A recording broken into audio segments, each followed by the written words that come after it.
নবী করিম সাল্লাল্লাহু আলাইহি ওয়াসাল্লাম বলেছেন, কেউ যদি দুনিয়ায় বেঁচে থেকে জীবিত চোখ দিয়ে পরকাল দেখতে চায়, পরকাল তো আমরা দেখতেছি না, কি বলেন? আমরা দেখতেছি? আমাদের কোন আত্মীয় স্বজন, মরা আত্মীয় স্বজন বেঁচে এসে ওই জগৎ সম্পর্কে আমাদেরকে কিছু বলতে পারতেছে? কেউ পারে না। কাজেই সেই পরকালটা কেমন হবে, নবী করিম সাল্লাল্লাহু আলাইহি ওয়াসাল্লাম বলেছেন, কেউ যদি দেখতে চায় তাহলে, দুনিয়ায় বেঁচে থাকা অবস্থায় কেউ যদি পরকাল দেখতে চায় তাহলে সে যেন সূরা নাবা, সূরা নাজিআত, সূরা আত-তাকবীর, সূরা আল-ইনফিতার সে যেন পড়ে, তাহলে কিয়ামত তার চোখের সামনে ভেসে উঠবে। সুবহানাল্লাহ। আল্লাহ পাক বলছেন, আম্মা ইয়াতাসাআলুন, তারা কিসব ব্যাপারে জিজ্ঞাসাবাদ করছে? আনিন নাবাইল আযীম, সেই মহা ব্যাপারটি, সেই মহা খবরের ব্যাপারেই কি তারা এসব প্রশ্ন করছে? আল্লাযী হুম ফীহি মুখতালিফুন, যে ব্যাপারে তারা নিজেরাই মতদ্বৈততায় ভুগছে এবং নিজেরাই ঠাট্টা বিদ্রুপ ইত্যাদি করে বেড়াচ্ছে। কাল্লা সায়ালামুন, কখনো নয়, অবশ্যই তারা জানতে পারবে। সুম্মা কাল্লা সায়ালামুন, পুনরায় বলছি, অবশ্যই তারা এই বিষয়টি জানতে পারবে। এ হলো আয়াত যদ্দূর পড়েছিলাম তার শাব্দিক তরজমা। এরা আম্মা ইয়াতাসাআলুন আনিন নাবাইল আযীম, নাবাইল আযীম বলতে কিয়ামত এবং পরকালকে বোঝায়। ইয়াতাসাআলুন বলতে জিজ্ঞাসাবাদ, পরস্পর পরস্পরকে তারা জিজ্ঞাসা করতো, কি ভাই আমরা নাকি মরে যাব, তারপর নাকি জিন্দা হব, এটা কেমন কথা? আল্লাযী হুম ফীহি মুখতালিফুন, যে বিষয় নিয়ে তারা, পরকালের বিষয়টি নিয়ে পরস্পর পরস্পরের ঠাট্টা করত, বিদ্রুপ করত। পরকাল সম্পর্কে অবিশ্বাসী যারা ছিল তাদের প্রশ্নগুলো কিরকম ছিল, কোরআনে কারীম তা বিধৃত করছে। প্রিয় ভাই সব, কোরআন কোনো গোপন কিতাব নয়। আল্লাহ পাক কোনো জিনিস গোপন রাখেন নাই, সব জিনিসকে মানুষের সামনে স্পষ্ট করে দিয়েছে। সুবহানাল্লাহ বলেন।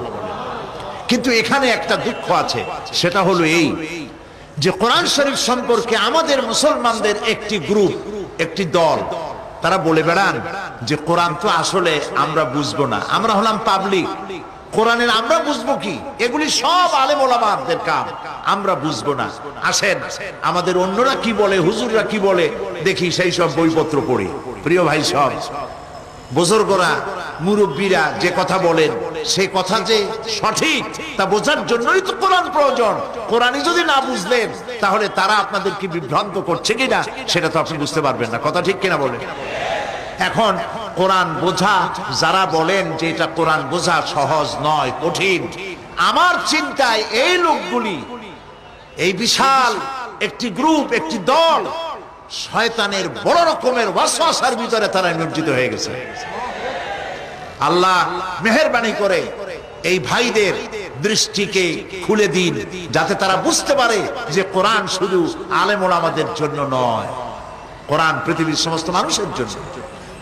হুদাল লিল আলামিন তো আল্লাহ পাক বলেন নাই আলেমদের জন্য নাজিল করেছি, তা তো বলেন নাই, বলেছেন হুদাল লিন্নাস, সমস্ত মানুষের জন্য কোরআন দেওয়া হয়েছে।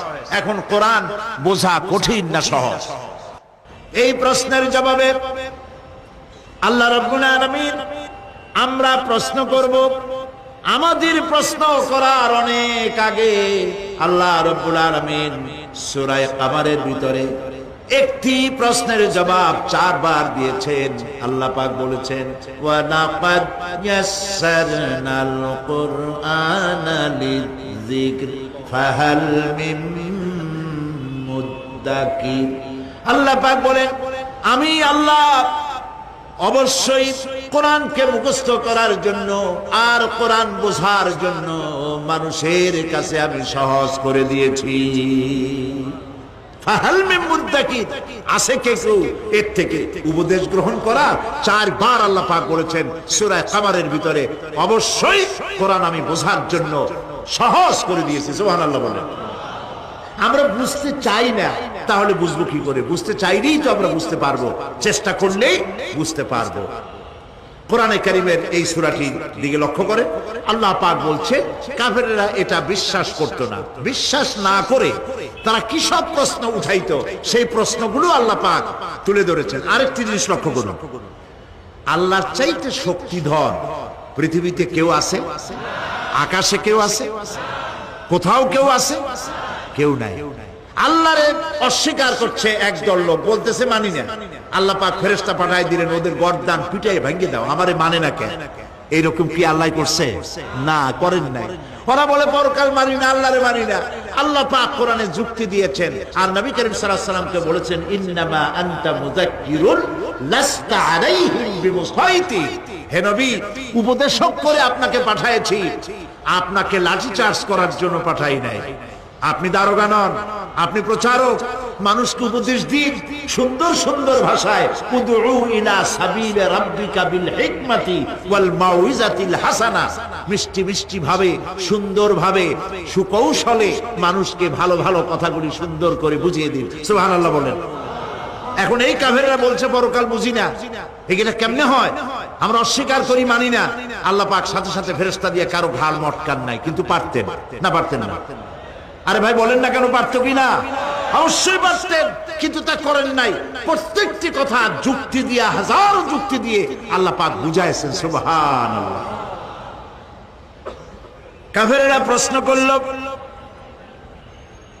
তারা বলতো আমাদের এই জীবন শেষ, মৃত্যুর পরে আমাদের আর নতুন করে ওঠা লাগবে না।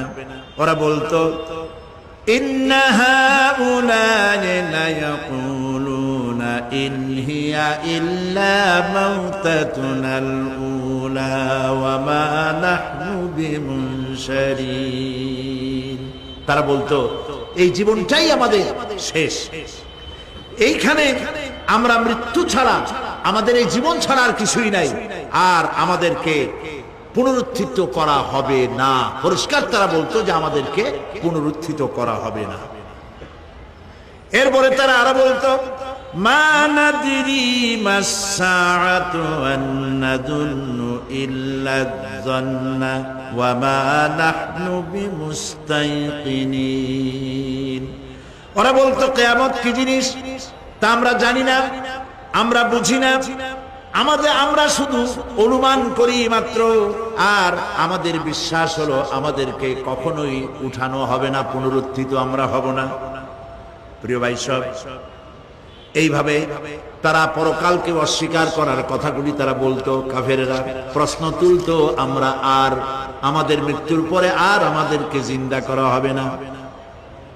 আখিরাতের জীবন সম্পর্কে কাফেরেরা আরো বলতো ওয়াকালু আইযা কুন্না ইযামান ওয়া রুফাতান আইন্না লামাবউসুনা খালকান জাদীদা।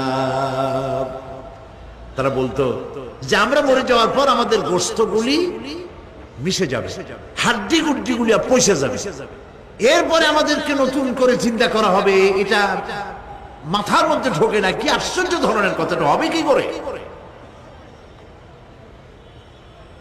কাফের বেঈমানেরা আরো নানা ধরনের প্রশ্ন তারা করত। তারা বলতো আইদা মিতনা ওয়া কুন্না তুরাবান যালিকা রাজউম বাঈদ।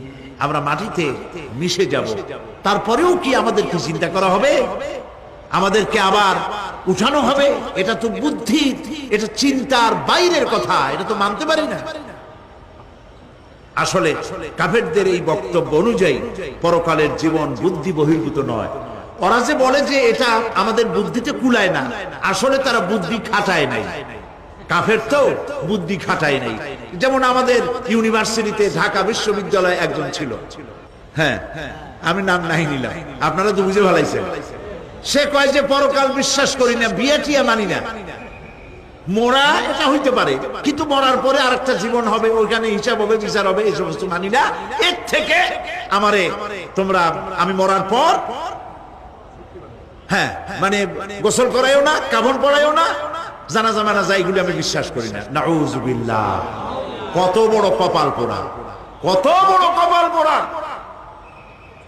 ও মরার পর তার এই চিন্তা সম্পর্কে যখন আমি জানতে পেরেছি, আমার ধারণা হয়েছে ওই লোকটার উপরে আমার খুব দুঃখ হয় না। যেরকম কত কাফের আসছে, কত নাস্তিক আসছে, বিদায় হয়ে গেছে, এগুলো কোনো ব্যাপার না দুনিয়ার ইতিহাসে। সব থেকে বড় ব্যাপার হলো এই লোকটি বাংলা বিভাগে বছরের পর বছর, যুগের পর যুগ শিক্ষকতা করেছে ঢাকা বিশ্ববিদ্যালয়ে। সে কত সোনার টুকরা ছেলেকে কয়লার খড়ি বানায় দিয়েছে। এই জন্য বিশ্ববিদ্যালয়ে যারা চাকরি করে সরকারের দেখা উচিত কাদেরকে চাকরি, সেখানে শিক্ষকতা করার জন্য কাদেরকে নিয়োগ করা হচ্ছে, তারা নামাজি কিনা, তারা পরিষ্কার কিনা, তারা জেনাকার কিনা, তারা মদ খায় কিনা, তারা শয়তানি করে কিনা, দেখে শুনে ভালো মানুষ দেওয়া উচিত। মরে গেল, তারপরে তাকে রাখা হলো ডায়াবেটিক সেন্টারের মারিচুয়ারি ডিপ ফ্রিজের মধ্যে। তিনি বলে গেলেন, আমি মরার পর আমাকে মেডিকেল কলেজে পাঠায় দিও, তারা আমারে কাটা ছেঁড়া করিয়া তারপরে অপারেশন শিখবে। তো তার নসিহত অনুযায়ী তাই করা হলো, ওসিয়ত অনুযায়ী। যখন মেডিকেল কলেজের ছেলেরা টের পেল যে ওই নাস্তিকরে আনতেছে মেডিকেল কলেজে অপারেশন করে আমাদের শেখাবার জন্য, তারা বললো আল্লাহর রাস্তায় মাপ চাই, এই শয়তানের এদিকে আনবেন না। কারণ সারা জীবন সে আল্লাহরে মানে অস্বীকার করেছে। পরে কাটা ছিঁড়া করে আমরা যদি কিছু শিখি তো তাই দিয়া যে রুগী ভালো হবে, অপারেশন করলে সেটাও বলে না। সুতরাং মাপ চাই, ফিরাও। ফিরাইয়া এখন ওইটার কি অবস্থা হয়েছে আমি জানি না, লেটেস্ট নিউজ জানি না কোথায় আছে। যদি এখন কবর তো কপালে হইল না, এখন যদি রাস্তাও ফালায় দেয়, আমাদের দেশে কুত্তাও খাবে না। কারণ কুত্তাগুলি আমাদের দেশে এত অভদ্র না যে এত পচা বাসি লাশ খাবে, ওদেরও একটা রুচি টুচি আছে। প্রিয় ভাই সব, এদের চিন্তা, এদের বুদ্ধি হলো, এদের বুদ্ধি সীমিত বুদ্ধি। আর আল্লাহ কোরআনে বুদ্ধির কথা বলেন নাই, আল্লাহ বলেছেন জ্ঞানের কথা। আর ওরা হলো বুদ্ধিজীবী। ওরা কি জীবী কর? বুদ্ধিজীবী। আচ্ছা, আপনারা একটা প্রশ্নের জবাব দেন তো, দুনিয়ার সব থেকে বড় বুদ্ধিজীবী কেনা? মাশাআল্লাহ, আপনাদের ওয়াজ না শুনাইলেও হবে, আপনারা তো জানি ফেলাইছেন সব। সব থেকে বড় বুদ্ধিজীবীর নাম হলো শয়তান। আর সব থেকে বড় জ্ঞানীর নাম হযরত আদম আলাইহিস সালাম।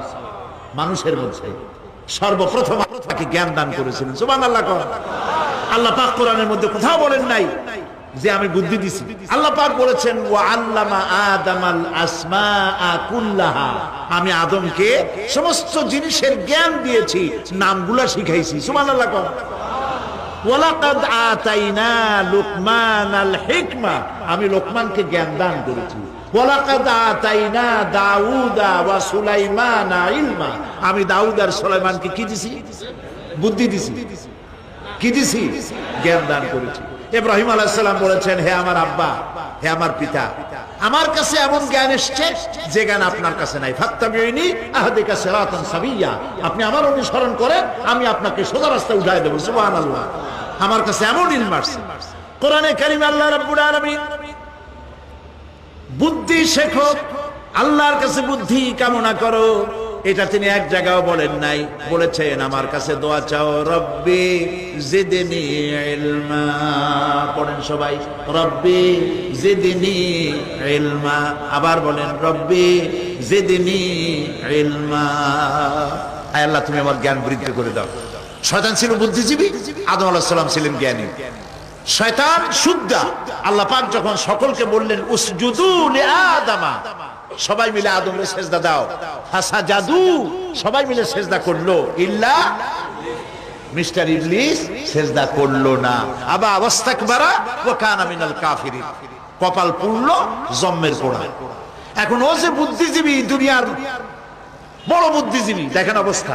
আল্লাহ পাক জিজ্ঞেস করলেন ইবলিস রে, আমার হুকুমটা তুই মানলি না কেন? কোন জিনিস তোরে বাধা দিল আমার হুকুম অমান্য করতে? মানলি না কেন? ও তখন, ও তো বুদ্ধিজীবী, বুদ্ধির আশ্রয় নিয়েছে। সে বলছে আল্লাহ পাক, এটা মানি নাই একটা বৈজ্ঞানিক কারণেই, একটি দার্শনিক কারণেই মানতে পারি নাই। কারণ হচ্ছে খালাকতানি মিন নার ওয়া খালাকতাহু মিন তিন, তারে বানাইছো মাটি দিয়া, আমারে বানাইছো আগুন দিয়া, আনা খায়রুম মিনহু, আমি ওর থেকে অনেক ভালো, নাউযুবিল্লাহ। কত বড় কপাল পোড়া। আগুনের গতি হলো ঊর্ধ্বমুখী, মাটির গতি নিম্নমুখী। ঊর্ধ্বগতি সম্পন্ন একটা জিনিসকে নিম্নমুখী জিনিসের সামনে মাথা নত করতে বলা তোমার একটা অবৈজ্ঞানিক অদার্শনিক হুকুম হয়ে গেছে। নাউযুবিল্লাহি মিন যালিক। আল্লাহ পাক বললেন ইন্নাকা রাজীম, মরদুদ, বিতাড়িত, সব আমল বরবাদ করে দিলাম। দেখেন, অপরাধ শয়তান করেছে, অপরাধ আদম আলাইহিস সালাম করেছে। একজন অপরাধ করে শয়তান হয়ে গেল, আর একজন অপরাধ করে আল্লাহ পয়গম্বর হয়ে গেল। সুবহানাল্লাহ বলবেন না? কেন? কারণ হলো শয়তান বুদ্ধিজীবী, বুদ্ধির আশ্রয় নিল। আদম আলাইহিস সালাম তিনি বুদ্ধির আশ্রয় নেন নাই, তিনি আকলের, তার জ্ঞানের কাছে তিনি আশ্রয় নিয়েছেন। অর্থাৎ তিনি চিন্তা করতেছিলেন যে আল্লাহ পাক আমাকে নিষেধ করলেন একটা গাছের কাছে যেতে, আমিও গেলাম, বউও গেল, যা নিষেধ করলেন সেটা করলাম। এখন যদি আল্লাহ আমারে প্রশ্ন করেন যে আমার হুকুম অমান্য করলা কেন, কি জবাব দেব? আদম আলাইহিস সালাম জবাব খুঁজে পাচ্ছিলেন না। কিন্তু আমি ওই আয়াত তেলাওয়াত করার পর সর্বপ্রথম সেই ছাত্র জীবনে আমি চিন্তা করলাম জবাব তো একটা দিতে উনি পারতেন। ছাত্র মানুষের মধ্যে তো নানান চিন্তা আসে, তো আমার চিন্তা আসলে উনি একটা জবাব তো দিতে পারতেন, আমাদের আবাল বাসার একটা জবাব তো দিতে পারতেন, এই যে আল্লাহ পাক সবই ঠিক আছে, অপরাধ আমি করেছি, ভুল আমি করেছি, কিন্তু আমার এটা জানতে ইচ্ছে হয় জান্নাতের সমস্ত নাজ নেয়ামত আমার জন্য তুমি জায়েজ করে দিলা, যে গাছটার কাছে যাওয়া যাবে না, ফল খাওয়া যাবে না, এরকম একটা গাছ জান্নাতের মধ্যে বানাইয়া আমার বিপদে ভালাইলা কেন? এরকম একটা জবাব তিনি দিতে পারতেন, কিন্তু তিনি দেন নাই। কারণ তিনি বুঝতে পেরেছেন মহাশক্তিধর আকাশ আর জমিনের মালিক আল্লাহ রাব্বুল আলামিনের সামনে আর্গুমেন্ট চলে না, তার সামনে আর্গুমেন্ট চলে না, সারেন্ডার চলে, আত্মসমর্পণ করা চলে। হযরত আদম আলাইহিস সালাম কোন আর্গুমেন্টের কাছে গেলেন না, কেঁদে কেঁদে অস্থির হয়ে যাচ্ছেন। আল্লাহ রাব্বুল আলামিন যখন প্রশ্ন করবেন, আদম রে আমার হুকুম ভাঙলি কেন, অমান্য করলি কেন, কি জবাব দেব? আর ঠিক সেই মুহূর্তেই রব্বুল আলামিন প্রশ্ন করলেন, আদম রে আমার হুকুম অমান্য করলে কেন? হযরত আদম আলাইহিস সালাম কোন বুদ্ধির আশ্রয় না নিয়া তার জ্ঞান তাকে বলে দিল, আল্লাহ তাকে কালেমা শিখায় দিলেন। উদ্বুদ্ধ হয়ে তিনি আল্লাহ রাব্বুল আলামিনের সামনে মাথা নত করে দিয়ে বললেন, রব্বানা যালামনা আনফুসানা ওয়া ইল্লাম তাগফির লানা ওয়া তারহামনা লানাকুনান্না মিনাল খাসিরিন। রব্বানা যালামনা, হে আল্লাহ আমি আমার নফসের পরে, যালামনা আনফুসানা আমি আমার নফসের পরে জুলম করেছি, অত্যাচার করেছি। ওয়া ইল্লাম তাগফির লানা, তুমি যদি আমাকে ক্ষমা না করো। জ্ঞান কত দেখেন, শুধু ক্ষমা চান নাই, বলেছেন তুমি যদি আমাকে ক্ষমা না করো, ওয়া তারহামনা আর যদি দয়া না করো, লানাকুনান্না মিনাল খাসিরিন আমি ক্ষতিগ্রস্ত হয়ে যাব। কতটা জ্ঞানের অধিকারী তিনি! তিনি এটা বললেন না যে শুধু মাফ করে দাও, শুধু মাফ করলে হবে না, মাফও করা লাগবে, আর আগে যেমন দয়া করতে স্নেহ করতে সেটাও করা লাগবে। সুবহানাল্লাহ। আল্লাহ পাক রাজি হয়ে গেলেন, রাজি হন নাই? আল্লাহ রাব্বুল আলামিন হযরত আদম আলাইহিস সালামকে শুধু ক্ষমা করলেন না, ক্ষমাও করলেন, আর নবীর মর্যাদা দিয়ে আল্লাহ রাব্বুল আলামিন দুনিয়া পাঠাইয়া দিলেন। সুতরাং বুদ্ধি দিয়ে কাফেররা বুদ্ধির আশ্রয় গ্রহণ করে সর্বনাশ করেছে, যে পরকাল হইতে পারে না, মরে যাব আবার উঠবো, আবার এই শরীর কেমনে তৈরি হবে, এইটা তাদের বুদ্ধিতে কুলায় নাই। কিন্তু বুদ্ধি দিয়া চিন্তা করলে বোঝা যাইতো যে হ্যাঁ পরকাল একটা হইতে পারে। আর একটা কথা বলি, সেটা হলো এই বহুত মানুষ আছে পরকাল বিশ্বাস করে না, আছে না? এমন আছে। এখন আমরা বিশ্বাস করি পরকাল, আমরা কারা কারা বিশ্বাস করি হাত উঁচু করে দেখান তো। আলহামদুলিল্লাহ বলি, বলেন আলহামদুলিল্লাহ। এখন যারা বিশ্বাস করে না তাদেরকে জানাতে চাই, আমরা যারা পরকালে বিশ্বাস করি, তাহলে পরকাল যদি না হয়, কিয়ামত যদি না হয়, বিচার আচার যদি কিছু না হয়, আমরাও বেঁচে গেলাম, আপনারাও বেঁচে গেলেন। কিন্তু সত্য সত্যই যদি পরকাল একটা হয়, বিচার যদি হয়, আমরা বেঁচে যাব, ফেসে যাবা তোমরা। প্রিয় ভাই সব, আল্লাহ রাব্বুল আলামিন সুন্দর করে বুঝাচ্ছেন, দেখো পরকাল কেন হবে এটা।